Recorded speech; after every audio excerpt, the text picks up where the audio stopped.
Tor from IDCON. I'm here with Uwe Forsberg. Today we're going to talk about the role of the maintenance manager.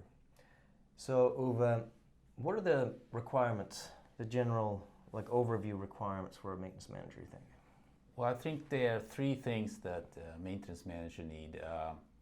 Need to have management skills, technical skills, and also show some leadership skills. Okay.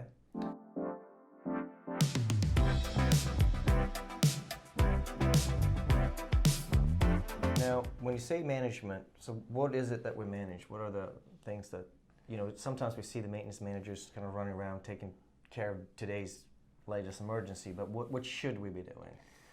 Well, so when I say management skills, I think that's the part where you are responsible to implement a process that people can follow, or a system to make sure that things are working. Right.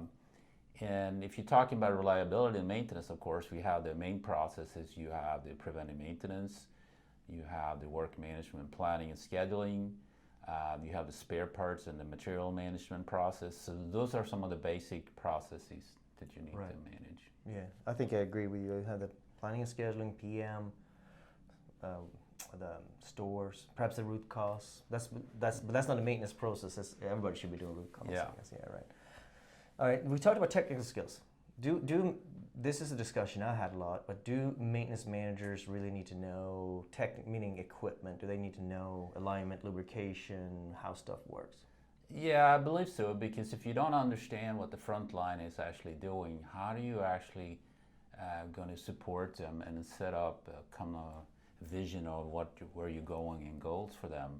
I'm not saying that you have to be the technical expert, but if you're talking about components and equipment, you got to understand what prevention is all about, what condition monitoring is all about, and I think you mentioned alignment. So how do you going to support alignment if you don't know why you're doing alignments? Right.